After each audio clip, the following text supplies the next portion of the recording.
आणि आपण पाहतो की गेल्या अनेक दिवसांपासून राजकीय वर्तुळामध्ये ज्या रंगलेल्या चर्चा होत्या त्या चर्चांना आत्ता पूर्णविराम मिळालाय। कारण की आगामी विधान परिषद निवडणुकांसाठी ठाकरेंच्या शिवसेनेकडून अंबादास दानवेंच्या नावावर शिक्कामोर्तब झालाय। आदित्य ठाकरेंनी अधिकृतपणे या उमेदवारीची घोषणा केली आहे। उद्धव ठाकरेंनी अंबादास दानवेंचं नाव सुचवल्याचं सुद्धा यावेळी आदित्य ठाकरेंनी सांगितलंय। पाहू शकतो आता खऱ्या अर्थानं थोड्याच वेळात अंबादास दानवे हे खऱ्या अर्थानं विधान परिषद सर फक्त एक आनंद आहे। आता तुम्ही दुसऱ्यांदा होता विधान भवनात जाणार काय सांगाल? किती आनंद? बिलकुल माननीय उद्धवजी ठाकरे साहेबांनी शिवसेना पक्षाने मला संधी दिलेली त्याचा निश्चित आनंद आहे आणि जबाबदारीची जाणीव पण मला आहे। एक जबाबदारी जाणीव आजही लोक तुम्हाला भेटायला येतात, अजून तुम्हाला तिकडे जायचंय तरीही तुम्ही लोकांना वेळ देता, हेच खरं तर म्हणणं तो मी या शिवालयामध्ये मी रेग्युलर बसतो, सोमवार मंगळवार बुधवार 3 दिवस दररोज मी 12 ते 3 इथं बसतो। खूप लोक येत असतात, छोटे छोटे विषय असतात। आता ते बघा एकदम छोटासा विषय, असे अनेक विषय येत असतात। फार लोकांचे मोठे काम नसतात, छोटेसे काम असतात। मला वाटतं ते जरी झालं तरी एक त्यांच्या चेहऱ्यावरचं हास्य आणि समाधान हे वेगळं असतं। मला वाटतं ते करण्यात मला तरी आनंद आहे। सर गोष्टी कितीही असो, आज आनंद किती असो, तरी पुढचा प्रोसेस जो असेल त्याच्याकडे लक्ष तुमचं असेलच, त्याचा तो संघर्ष आहेच। काय सांगायला? हे मला असं वाटतं राजकारणामध्ये सगळं गृहीत धरलं पाहिजे। सगळ्या गोष्टी काही सहज मिळत नसतात, संघर्ष असतोच।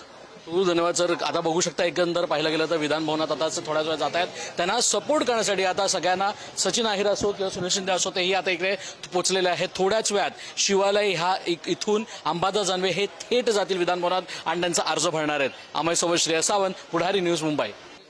आपल्यासोबत आता सचिन भाऊ आहेत। सचिन भाऊ, खऱ्या अर्थानं अंबादास दानवे आता फॉर्म भरायला चाललेत। आनंद ह्यासाठी सुद्धा आहे की अंबादास दानवे यांना दुसऱ्यांदाही संधी मिळाली। उद्धव ठाकरेंचं नाव चर्चेत असून सुद्धा उद्धव ठाकरे यांनी संधी न घेता त्यांना दिलेली, काय सांगाल? कारण एक तळागाळातला असलेला एक कार्यकर्ता आहे आणि विशेषतः संघटनात्मक काही गोष्टीची त्यांनी विश्लेषण त्याच्यामध्ये करत असेल। कारण शेवटी साहेबांच्या मनामध्ये होतं, आमच्या सर्वांच्या मनामध्ये की साहेबांनी राहायला पाहिजे, पण साहेबांच्या मनात हे स्पष्ट होतं की मी प्रमुख एक नेता आहे, तर माझ्याऐवजी जर तिकडे एक चांगला कार्यकर्ता गेला जो सर्वसामान्य लोकांचे प्रश्न सोडवतो। अर्थात दानवेंच्या व्यतिरिक्त सुषमाताईंची पण नावाची चर्चा होती, अनेक अशी नावं आहेत। त्यातून आजच्या परिस्थितीमध्ये आणि विशेषतः मराठवाड्याचा राजकारण किंवा बाकी सामाजिक जे दृष्टिकोनातून बघून कदाचित तो त्यांनी निर्णय घेतला असावा।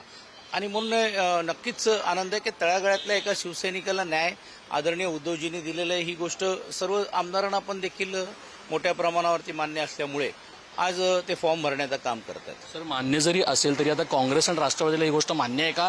कारण जर काँग्रेस उमेदवार दिला पुन्हा एकदा तसं का प्रोसेस सुरू होणार? बघा, एक तर गोष्ट नक्की आहे की आमच्याकडे तेवढी संख्या आहे, आमच्याकडे 20ची संख्या आहे, राष्ट्रवादीची 10 पकडली तर ती देखील संख्या होऊ शकते, पण त्या संख्येच्या आधारावरती आम्ही जायचं नाहीये। आपल्याला ही महाविकास आघाडी म्हणून एकत्र राहायचं ना। कारण शेवटी आता गेल्यावेळी लोकसभा झाली, आम्ही भूमिका घेतली पवार साहेबांसाठी, राष्ट्रवादीला भूमिका घ्यावीच लागेल।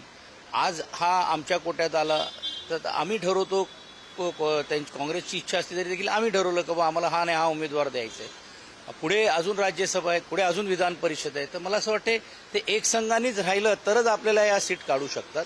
आणि आमचा शेवटपर्यंत प्रयत्न राहणार आहे की काँग्रेसची चर्चा करूनच उमेदवारी अर्ज भरायची, आणि म्हणून तशी ती चर्चा आदरणीय संजय राऊत साहेबांकडनं चालू आहे। अमयसोबत श्रेया सावंत, पुढारी न्यूज, मुंबई।